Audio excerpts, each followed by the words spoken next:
हर हर महादेव दोस्तों। आजकल बहुत से लोग अपनी जिंदगी को बर्बाद कर रहे हैं क्योंकि कुछ लोग दान करते समय ऐसी चीजें देते हैं जो दान नहीं करनी चाहिए। श्री कृष्ण ने कहा कि जो भी व्यक्ति इन तीन चीजों में से किसी को देता है वह अपने आप को बर्बाद कर रहा है और अपना भाग्य अपने आप खराब कर रहा है। अगर आप भी इन तीन चीजों में से किसी को दूसरे की भलाई के लिए देता है तो वह अपना भाग्य स्वयं खराब करता है। और दोस्तों, गुरुजी ने एक उपाय भी बताया है। कई लोग अपने घर में 100% विश्वास के साथ उनके बताए गए रास्ते पर चलते हैं और घर की दिशा और दशा दोनों ही बदल देते हैं। आजकल इंसान ही अपने पैरों पर कुल्हाड़ी मारने लगा है, अर्थात कहने का मतलब यह है कि खुद ही गलती करता है, फिर कहता है, हे भगवान, तुमने मेरे साथ ऐसा क्यों किया, और भगवान को दोष देने लगता है। और आप भी यह गलती अपने घर में कर रहे होंगे। अभी आपके घर में नकारात्मक ऊर्जा का आना शुरू हो गया होगा, और जब हम इस तरह के काम करते हैं घर में तो घर की दशा और दिशा दोनों ही बिगड़ जाती है। दोस्तों, भूल कर भी इन तीन चीजों को किसी को भी ना दें, नहीं तो आपको सड़क पर आने में कुछ वक्त लगेगा। भगवान श्री कृष्ण के अनुसार मनुष्य को अपने घर की चीजें भूल से भी दूसरों को कभी भी दान अथवा भेंट में नहीं देनी चाहिए। इन चीजों के साथ ही घर से लक्ष्मी भी चली जाती है। हमें बचपन से ही सिखाया जाता है कि दूसरों की मदद करने से, दूसरों को दान देने से मनुष्य को पुण्य मिलता है।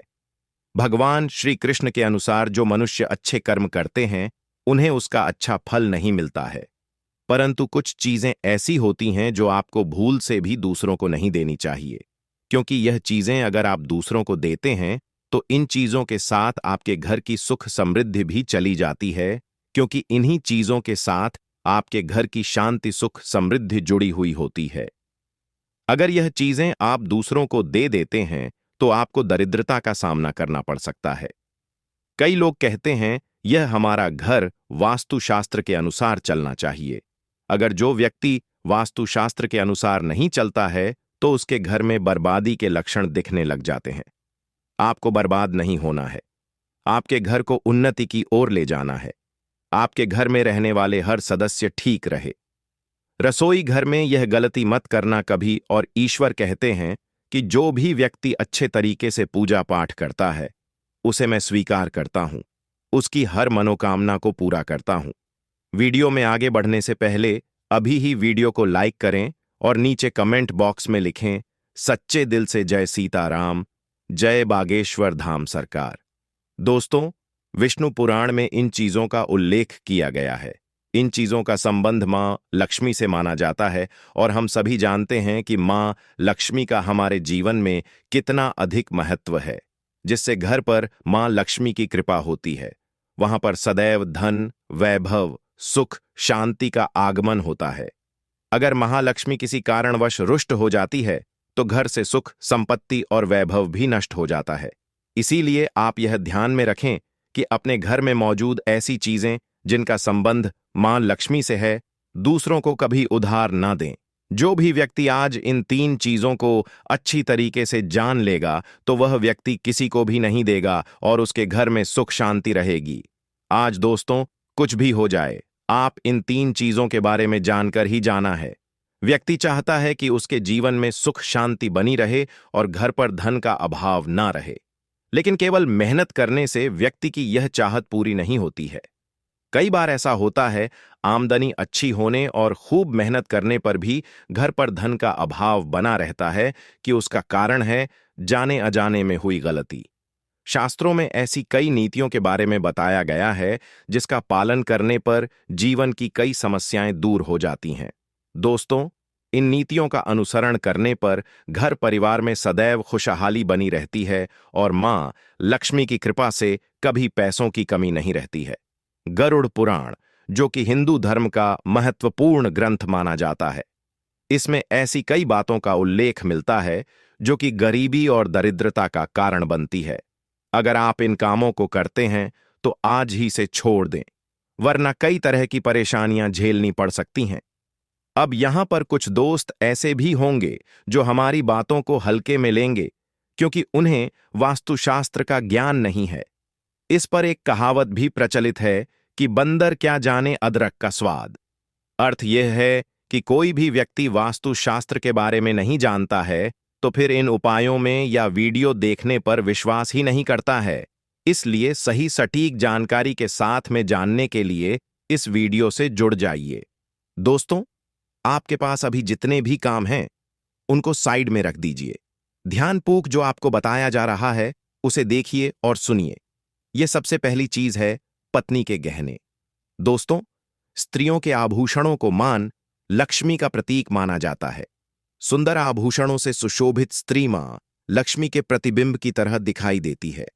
इसलिए जब भी हम गहने खरीदते हैं तो सबसे पहले मां लक्ष्मी के सामने रखकर उनकी पूजा करते हैं और इसके बाद ही उन्हें पहनते हैं। घर की स्त्रियों को घर की लक्ष्मी माना जाता है। उनके गले में आभूषणों का होना सुख समृद्धि को दर्शाता है। इसलिए अपने पत्नी के गहने कभी किसी को उधार में या दान में या दूसरों को इस्तेमाल के लिए कभी नहीं देने चाहिए। खासकर सुहागिन महिलाएं अपना मंगलसूत्र, पायल और बिछिया कभी किसी अन्य महिला को इस्तेमाल के लिए ना दें। इससे घर की बरकत और भाग्य भी उन गहनों के साथ चला जाता है और माता लक्ष्मी अत्यंत रुष्ट हो जाती है। इसलिए अपने घर में सुख समृद्धि बनाए रखने के लिए इन गहनों को दूसरों को इस्तेमाल करने के लिए ना दें। दोस्तों, कई महिलाएं तो ऐसी भी होती हैं जो कि अपने गहने पसंद नहीं आते हैं और दूसरी महिला के गहने की शैली और बनावट पसंद आती है, जिसके कारण महिलाएं अपने गहने पहनने के लिए एक दूसरे से बदलाव कर लेती हैं। परंतु दोस्तों, ऐसा करना मतलब है कि आप अपने से मां लक्ष्मी जी को रुष्ट कर रहे हो और घर से बाहर भेजने की तैयारी कर रहे हो, क्योंकि आभूषण या गहने महालक्ष्मी जी का प्रतीक होता है और आपके अपने गहने ही आपको पहनने चाहिए। किसी को भी दूसरे के गहने नहीं पहनने चाहिए। दूसरी चीज है झाड़ू। दोस्तों, झाड़ू जो सफाई के लिए काम आता है, हमारे घर से नकारात्मक ऊर्जा को दूर करता है। उसे मां लक्ष्मी का प्रतीक माना जाता है। ऐसा माना जाता है कि झाड़ू में मां लक्ष्मी का निवास होता है। इसीलिए अपने घर की झाड़ू कभी किसी को उधार में या उपयोग के लिए ना दें। अगर झाड़ू खराब हुई है तो उसे किसी प्रवाहित जल में बहा दें, लेकिन उसे किसी को उधार में ना दें या कचरे में ना फेंकें, क्योंकि अगर आपके घर की झाड़ू कोई दूसरा उपयोग करता है तो इसका असर आपके घर की सुख शांति पर पड़ता है। इसके साथ यह भी बात ध्यान में रखें कि दूसरों के घर की झाड़ू का अपने घर में कभी प्रयोग ना करें, क्योंकि ऐसा करने से उनके घर की नकारात्मक ऊर्जा आपके घर में आ सकती है। आपको हमेशा झाड़ू को छिपाकर रखना चाहिए। इसे ऐसी जगह रखें जिससे बाहर से आने वाले व्यक्ति की नजर इस पर ना पड़े। अगर आप झाड़ू को खुली जगह पर रखते हैं तो घर में वास्तु दोष लग सकता है। इसके साथ ही आपको टूटी हुई झाड़ू को भी घर से तुरंत बाहर निकाल देना चाहिए। लेकिन आपको इस बात का ध्यान भी रखना चाहिए कि कभी भी झाड़ू को बिस्तर के नीचे नहीं रखना चाहिए और इसे किचन में भी नहीं रखना चाहिए। इससे आपके परिवार के लोगों के बीच लड़ाई, झगड़ा, विवाद हो सकते हैं। आपको इस बात का ध्यान रखना चाहिए कि झाड़ू पर कभी पैर नहीं लगाने चाहिए। यदि आप झाड़ू को पैर लगाते हैं तो यह माता लक्ष्मी का अपमान करने के समान होता है। झाड़ू इधर उधर रखने से घर में वास्तु दोष हो सकता है और आपको आर्थिक हानि भी हो सकती है। अगर आप घर में झाड़ू रखते हैं तो इसे रखने के सही वास्तु के बारे में जरूर जान लेना चाहिए, जिससे आपकी आर्थिक स्थिति अच्छी बनी रहे और घर में खुशहाली आए। कभी भी आपको घर के किसी भी व्यक्ति के घर से बाहर निकलते ही आपको झाड़ू का इस्तेमाल नहीं करना चाहिए। इससे बाहर जाने वाले व्यक्ति को अपने कार्यों में सफलता नहीं मिलती है। दोस्तों, यही नहीं, यदि आपके घर में नई बहू का आगमन हुआ, बेटियां घर से ससुराल जा रही हों, तब भी आपकी तुरंत झाड़ू नहीं लगानी चाहिए। मान्यता है कि ऐसा करने से आपके घर की लक्ष्मी रूठ सकती है और आपको धन हानि हो सकती है। तीसरी चीज सूरज डूबने के पश्चात दूध, दही, चावल, नारियल, आटा है। ऐसी सफेद चीजों का दान करना या दूसरों को उधार में देना अशुभ माना जाता है। ऐसा माना जाता है कि सफेद चीजों से बुरी नजर जल्दी लग जाती है। इसलिए सूरज अस्त होने के पश्चात अपने घर की वस्तुएं दूसरों को नहीं देनी चाहिए। इन चीजों को दान करने से आपके घर की सकारात्मक ऊर्जा कम हो सकती है। अगर आप किसी को देना ही चाहते हैं तो उन्हें बाजार से खरीद कर दे सकते हैं, परंतु अपने रसोई घर से उठाकर भूल से भी दूसरों को ना दें। खासकर नमक तो भूल से भी नहीं देना चाहिए। चौथी बात दोस्तों, मां लक्ष्मी धन की देवी हैं। मां लक्ष्मी हमारे घर में सदा विराजमान रहे, ऐसा हमें सदा ही प्रयास करना चाहिए, जिससे घर पर महालक्ष्मी की कृपा होती है, वहां पर धन की वृद्धि अवश्य होती है। इसीलिए अगर आपने अपनी पत्नी के पास कोई धन रखा हुआ है तो वह पैसा किसी को उधार में नहीं देना चाहिए। अगर आप किसी को अपनी पत्नी के पास रखा हुआ धन उधार में देते हैं तो आपके घर से लक्ष्मी चली जाती है और भविष्य में आपको पैसे की तंगी का सामना करना पड़ सकता है। खासकर त्योहार एकादशी के दिन अपनी तिजोरी में रखा हुआ धन दूसरों को कभी ना दें। दोस्तों, महालक्ष्मी वैभव प्रदान कराने वाली, सौभाग्य देने वाली ममता की मूर्ति है। साथ ही वह अन्नपूर्णा भी है।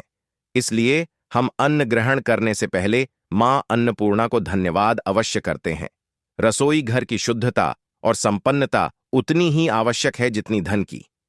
दोस्तों, रसोई घर का चकला, बेलन और तवा। जी हां, आपने रसोई घर का चकला, बेलन और तवा दूसरों को कभी इस्तेमाल के लिए या उधार में नहीं देना चाहिए।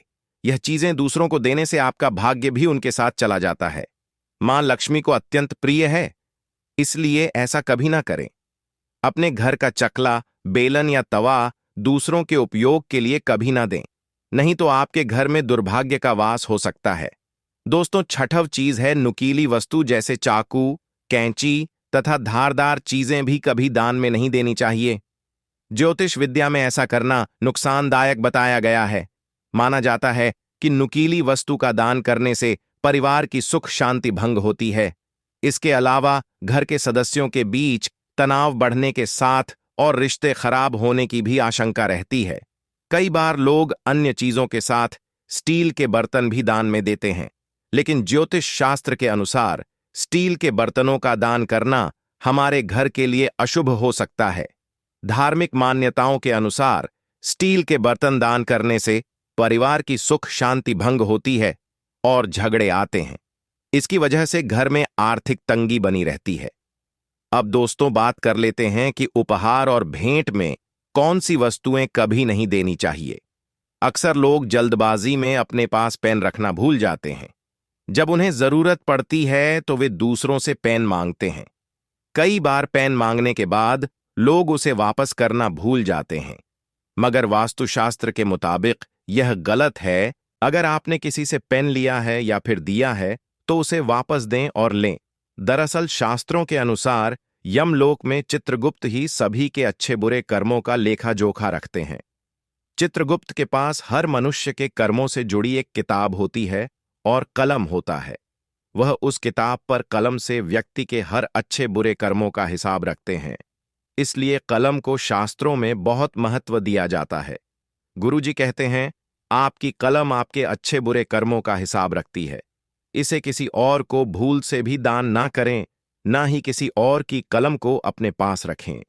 ऐसा करने से आपके भाग्य में जो भी अच्छा बुरा लिखा है वह किसी और को प्राप्त हो जाता है। और बालों के साथ श्रृंगार का सामान और कंघा कभी किसी से ना तो शेयर करना चाहिए और ना ही किसी को उधार देना चाहिए। ऐसा करने से आपकी किस्मत पर असर पड़ता है। गुरुजी जी कहते हैं, बालों को संवारने वाली कंघी का दान या फिर किसी को उधार देने से आप अपनी किस्मत भी उन्हें दान कर देते हैं। किसी से कंघी उधार लें भी नहीं, क्योंकि कंघी के साथ उस व्यक्ति की किस्मत में लिखा अच्छा या बुरा भी आपके साथ ही आ जाता है। दोस्तों, घड़ी को भी वास्तुशास्त्र में बहुत महत्व दिया गया है। घड़ी को व्यक्ति के अच्छे और बुरे वक्त से जोड़कर देखा जाता है। गुरुजी कहते हैं, कभी भी जो घड़ी आप इस्तेमाल कर रहे हैं वह किसी को पहनने को ना दें और ना ही आप किसी और से घड़ी पहनने के लिए लें। यदि आप ऐसा करते हैं तो इसका सीधा असर आपकी प्रोफेशनल लाइफ पर पड़ता है। दोस्तों, कार्तिक मास में जो मनुष्य यह 3 चीजें दान करता है तो यकीन मानो जीवन में कभी गरीब नहीं रहेगा। साथियों, कार्तिक मास का समय वह दिव्य अवसर है जब भगवान स्वयं पृथ्वी पर उतरकर अपने भक्तों के घर आते हैं। यह मास केवल पूजा या व्रत का नहीं, बल्कि आत्मा को शुद्ध करने और अपने जीवन के पापों को मिटाने का अवसर है। कहा गया है कि जो मनुष्य कार्तिक मास के समाप्त होने से पहले 3 विशेष दान करता है, उसके जीवन से दरिद्रता सदा के लिए दूर हो जाती है। क्योंकि दान केवल धन का लेन देन नहीं होता, यह हृदय की पवित्रता और आत्मा की विनम्रता का प्रतीक होता है। जिस दिन मनुष्य सच्चे भाव से दान करता है, उसी दिन उसका भाग्य बदल जाता है। इसीलिए आज की इस कथा को ध्यान से सुनिएगा, क्योंकि यह केवल दान की बात नहीं करेगी, बल्कि यह बताएगी कि कौन से 3 दान ऐसे हैं जो भगवान विष्णु को अत्यंत प्रिय हैं और जिन्हें करने से जन्म जन्मांतर की दरिद्रता मिट जाती है। दर्शक बंधु, यह कथा आपको उस रहस्य तक ले जाएगी जो हमारे आर्षि मुनियों ने अपने अनुभव से पाया था कि धन तब तक सुख नहीं देता जब तक वह दूसरों के काम ना आए। तो आइए आज हम उस दिव्य रहस्य को समझते हैं कि कार्तिक मास के जाने से पहले वे कौन से 3 दान हैं जो जीवन में कभी भी कमी नहीं आने देते। साथियों, कार्तिक मास का पहला और सबसे पवित्र दान है दीपदान। दीपदान का अर्थ केवल एक दीपक जलाना नहीं है, बल्कि अपने भीतर के अंधकार को मिटाना है। जब हम दीपक जलाते हैं तो वह केवल तेल और बाती का नहीं होता, उसमें हमारी श्रद्धा, हमारी भक्ति और हमारी कृतज्ञता जलती है। कहा गया है कि जब व्यक्ति तिल के तेल का दीपक जलाकर भगवान विष्णु, तुलसी माता और गंगा मैया के नाम से दान करता है, तो वह स्वयं अपने जीवन का अंधकार मिटा देता है। प्रिय भक्तों, जब कार्तिक मास की संध्या बेला होती है और सूर्य पश्चिम दिशा में ढलने लगता है, तब वह समय सबसे शुभ होता है। उसी समय अपने घर के आंगन में तुलसी के पौधे के पास या किसी मंदिर में तिल के तेल का दीप जलाइए और उस दीप को जलाते समय मन में यह भावना रखिए, हे प्रभु, जैसे दीप अंधकार को मिटाता है, वैसे ही मेरे भीतर के अज्ञान, लोभ, क्रोध और मोह को भी मिटा दीजिए। जो मनुष्य इस भावना के साथ दीप दान करता है, उसके जीवन में कभी अंधकार नहीं रहता। तुलसी माता के समीप तिल का दीपक जलाने का अर्थ यह है कि आप धर्म और समर्पण का दीप जलाते हैं। जिस घर में प्रतिदिन तुलसी माता के नीचे दीप जलाया जाता है, वहां राक्षसी शक्तियां प्रवेश नहीं कर पाती, वहां दरिद्रता नहीं टिकती, वहां कलह नहीं होता। माता लक्ष्मी स्वयं उस घर में प्रवेश करती हैं और कहती हैं, जहां दीपक जलता है वहां मैं वास करती हूं। कार्तिक मास के प्रत्येक दिन और विशेषकर पूर्णिमा या अमावस्या की रात को यदि मनुष्य भगवान विष्णु के मंदिर में जाकर तिल के तेल का दीपक जलाए, तो उस दीपक की लौ सीधी स्वर्गलोक तक जाती है। भगवान स्वयं कहते हैं, जो मेरे नाम से दीप जलाता है, मैं उसके जीवन के अंधकार को मिटा देता हूं। प्राचीन कथा में वर्णन आता है कि एक निर्धन स्त्री थी जो पूरे साल कुछ ना कुछ बचाकर कार्तिक मास में दीप दान करती थी। एक बार उसने केवल एक दीप जलाया, परंतु उस दीप में इतनी श्रद्धा थी कि स्वर्गलोक में भी उसकी ज्योति दिखाई दी। भगवान विष्णु ने प्रसन्न होकर कहा, इस स्त्री का कोई भी जन्म अंधकार में नहीं रहेगा। अगले जन्म में वह उसी नगर की रानी बनी। इसीलिए कार्तिक मास के अंतिम दिनों में जब यह पवित्र काल समाप्त होने को होता है, तब यदि कोई व्यक्ति तिल के तेल का दीप जलाकर दान कर देता है, तो वह अपने जीवन की दरिद्रता को सदा के लिए समाप्त कर देता है। जो दीप आप आज जलाते हैं, वह केवल मिट्टी का दीपक नहीं होता, वह आपके आने वाले भविष्य की नींव होता है। उस दीप में आपकी श्रद्धा का प्रकाश, आपके कर्म का तेज और आपके भाग्य का उजाला समाया होता है। प्रिय भक्तों, ध्यान रखिए, दीपक केवल एक क्षण के लिए नहीं जलता, वह आपके आने वाले समय को प्रकाशित करता है। जो मनुष्य कार्तिक मास में तिल का दीप दान करता है, उसके पाप नष्ट हो जाते हैं, पूर्वज तृप्त होते हैं और भगवान विष्णु स्वयं उस व्यक्ति के जीवन में सौभाग्य का दीप जला देते हैं। इसीलिए आज जब संध्या का समय हो, तो श्रद्धा से दीपक जलाइए। उस दीपक की से भगवान के चरणों को प्रणाम कीजिए और कहिए, हे प्रभु, इस दीप के प्रकाश से मेरा मन भी प्रकाशित हो जाए। यही दीपदान आपके जीवन का सबसे बड़ा पुण्य बन जाएगा। साथियों, दूसरा दान है वस्त्रदान। प्रिय भक्तों, कार्तिक मास में किया गया प्रत्येक दान अद्भुत फल देता है, परंतु वस्त्रदान ऐसा पुण्य कर्म है जो मनुष्य के भीतर दया, करुणा और विनम्रता का प्रकाश जगाता है। यह केवल कपड़े देने का कार्य नहीं है, बल्कि किसी दूसरे के जीवन में गर्माहट और सम्मान देने का माध्यम है। शास्त्रों में कहा गया है, वस्त्रम ददाति सौख्याय आयुष्याय च कीर्ति, अर्थात जो मनुष्य वस्त्र दान करता है उसे सुख, आयु और कीर्ति तीनों का आशीर्वाद मिलता है। कार्तिक मास के समय जब शीतल हवाएं चलने लगती हैं, जब सुबह ओस की बूंदें धरती पर मोती बनकर गिरती हैं, तब वही ओस किसी निर्धन के तन पर कांपती हुई ठंड बन जाती है। ऐसे समय में यदि कोई व्यक्ति किसी जरूरतमंद को वस्त्र ओढ़ा दे तो वह केवल कपड़ा नहीं देता, वह भगवान को स्वयं ओढ़ा देता है। भक्तों, यह वही समय है जब मनुष्य का छोटा सा दान भगवान की नजरों में बड़ा बन जाता है, क्योंकि भगवान विष्णु स्वयं कहते हैं, जो मेरे किसी रूप को ढकता है मैं उसे अपने वैकुंठ में स्थान देता हूं। और हम जानते हैं हर जीव में भगवान का ही वास है। कल्पना कीजिए, एक गरीब वृद्ध सड़क किनारे ठंड से कांप रहा है। उसकी आंखों में भय नहीं परंतु उम्मीद की झलक है। शायद कोई आए और उसे एक ऊनी कपड़ा दे दे, और जब आप जाकर अपने हाथों से उसे एक चादर ओढ़ा देते हैं, वह आपके पांव छूने लगता है। उसके होठों से केवल 2 शब्द निकलते हैं, भगवान आपको सुखी रखें।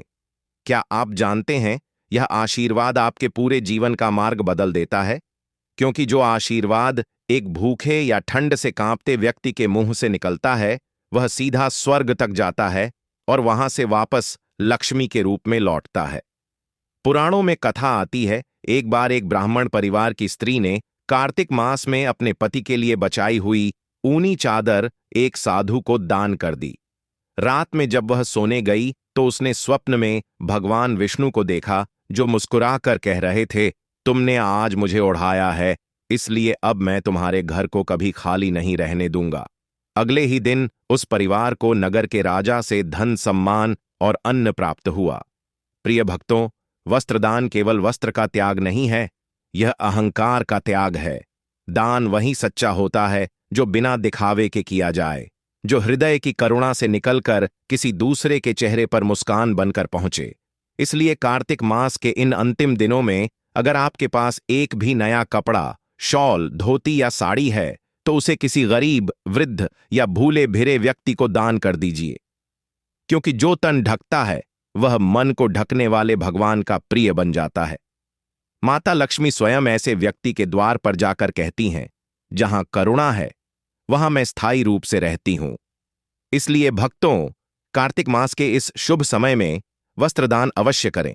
यह दान आपके घर से दरिद्रता मिटाएगा, आपके वंश को समृद्ध करेगा और आपको वह शांति देगा जो किसी स्वर्ण या रत्न से भी बड़ी होती है। साथियों, तीसरा दान है अन्नदान। प्रिय भक्तों, सभी दानों में सबसे श्रेष्ठ और पवित्र दान है अन्नदान। धर्म ग्रंथों में स्पष्ट कहा गया है, अन्नदानम परम दानम विद्यादानम तथा ततः परम, अर्थात संसार के सभी दानों में अन्नदान सर्वोत्तम है, क्योंकि अन्न ही जीवन का आधार है। जो व्यक्ति भूखे को भोजन कराता है वह किसी मनुष्य का नहीं, स्वयं भगवान का तृप्ति कर्म करता है। कार्तिक मास में जब सृष्टि की ऊर्जा सबसे शांत और दिव्य होती है, तब दिया गया अन्नदाय असंख्य जन्मों के पापों का नाश कर देता है। इसलिए कहा गया है, कार्तिके अन्नम दत्त्वा कोटि यज्ञ फलम लभत। जो मनुष्य कार्तिक मास में अन्नदान करता है उसे हजारों यज्ञों के समान पुण्य प्राप्त होता है। प्रिय भक्तों, अन्नदान केवल किसी को भोजन कराने का कार्य नहीं है, यह एक भाव है, एक त्याग है और एक करुणा का रूप है। जब किसी भूखे के पेट में अन्न पहुंचता है तो उसके चेहरे पर जो संतोष झलकता है वही भगवान का आशीर्वाद होता है, और जो यह आशीर्वाद प्राप्त कर लेता है उसके घर से कभी अन्न की कमी नहीं होती। पुराणों में एक कथा आती है, एक बार एक साधारण किसान था जिसका नाम मधुकर था।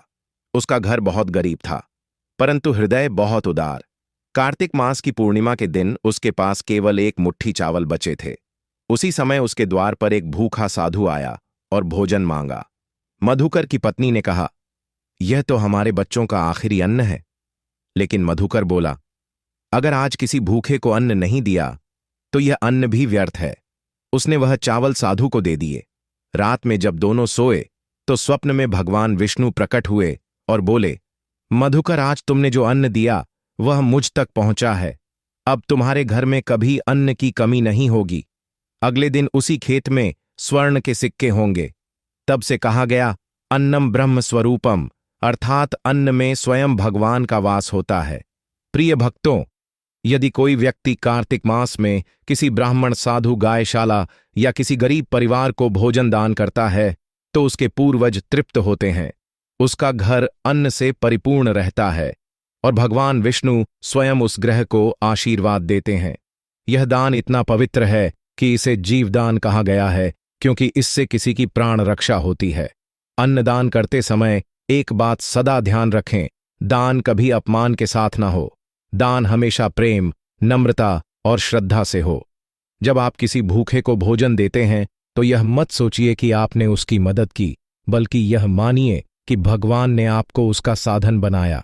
प्रिय भक्तों, जब भी घर में अन्न पकाएं, उस अन्न का एक भाग गौ माता, पक्षियों या किसी भूखे को अवश्य दें, क्योंकि रखने के लिए इन गहनों को दूसरों को इस्तेमाल करने के लिए ना दें।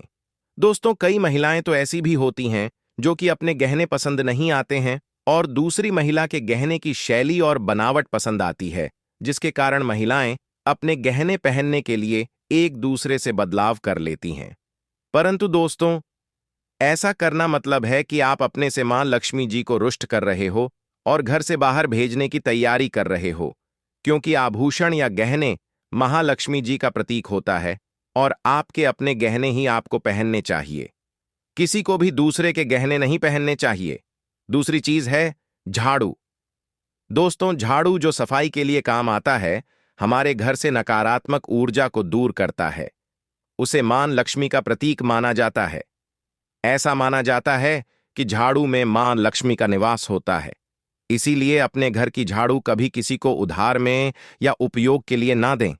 अगर झाड़ू खराब हुई है तो उसे किसी प्रवाहित जल में बहा दें, लेकिन उसे किसी को उधार में ना दें या कचरे में ना फेंकें, क्योंकि अगर आपके घर की झाड़ू कोई दूसरा उपयोग करता है तो इसका असर आपके घर की सुख शांति पर पड़ता है।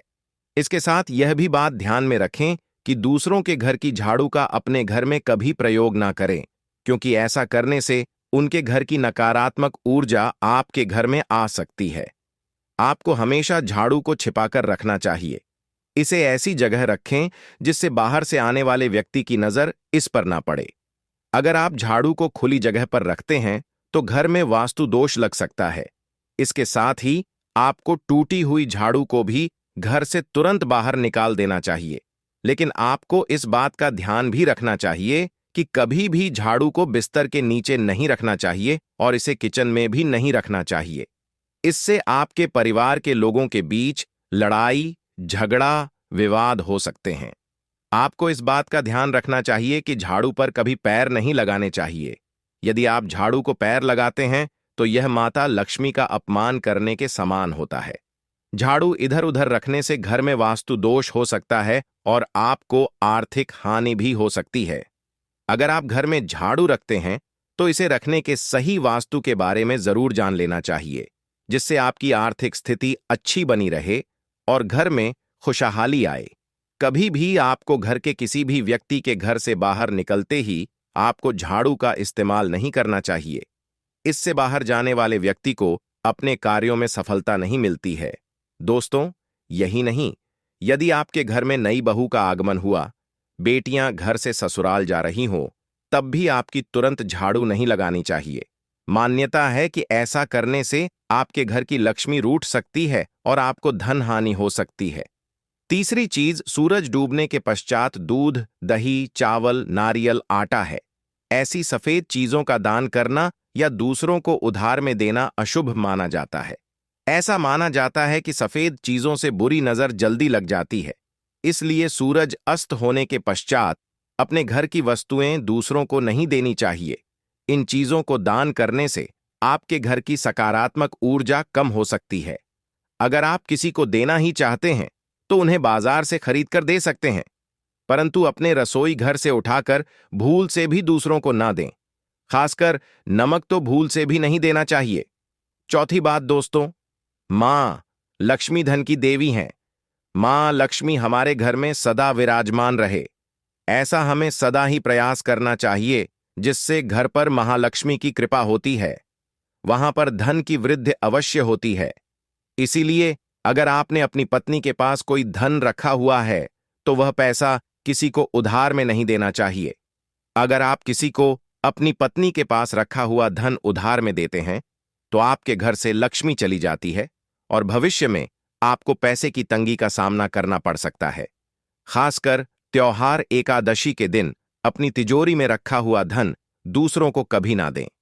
दोस्तों, महालक्ष्मी वैभव प्रदान कराने वाली, सौभाग्य देने वाली ममता की मूर्ति है। साथ ही वह अन्नपूर्णा भी है। इसलिए हम अन्न ग्रहण करने से पहले मां अन्नपूर्णा को धन्यवाद अवश्य करते हैं। रसोई घर की शुद्धता और संपन्नता उतनी ही आवश्यक है जितनी धन की। दोस्तों, रसोई घर का चकला, बेलन और तवा। जी हां, आपने रसोई घर का चकला, बेलन और तवा दूसरों को कभी इस्तेमाल के लिए